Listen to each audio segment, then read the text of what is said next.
B Sensei here, and welcome to Baka Sensei no Guda Guda Hanashi. And that's your lesson of the day if you don't know what that means. Anyway, I thought it'd be cool to talk about some of the anime I've been watching recently, so let's get into it. Before that though, I wanted to give a shout out to the artist who made the background music we've been using. The song we're using right now comes from Oligon, who also collabs with another artist called Helio, and every now and then we use a song from a group called Nice Feelings. So go check those guys out. I usually watch whatever's on Crunchyroll, and I've gotta say, this season has been a bit weak. For one thing, there are so many 3-minute shows.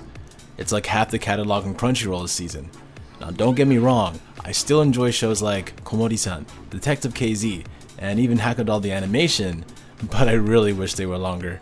That aside, there are still some full-length shows I'm currently enjoying. For example, there's Asterix 4, which is kind of like a pseudo-action harem that takes place in an academy for special high school kids.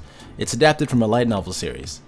Then there's also Anti-Magic Academy, which is kind of like a pseudo-action harem that takes place in a special academy for special high school kids. It was adapted from a light novel series. So,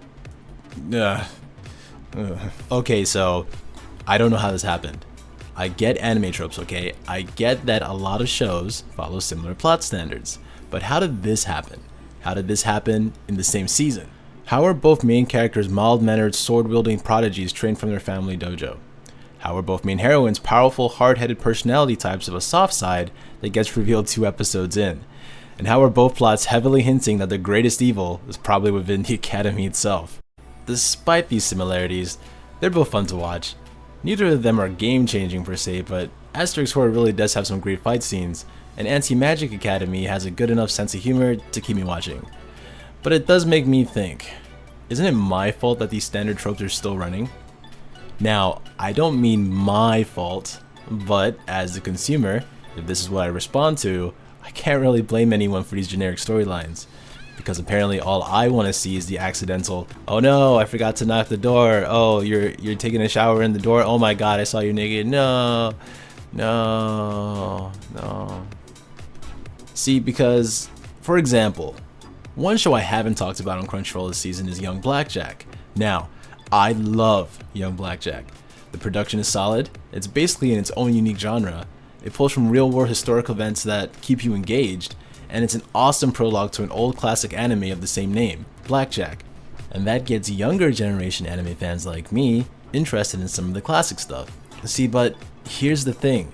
I avoided watching Blackjack for as long as I possibly could, because when I saw the thumbnail on Crunchyroll, it was just a picture of a doctor with a messed up face. My bias kicked in, because if the thumbnail doesn't look like this, I wasn't clicking it. Young Blackjack ended up being the last show I checked out, and ironically, the best show. So, I guess I should stop judging a book by its cover, or an anime by its thumbnail, or something like that. Anyway, that's all for now.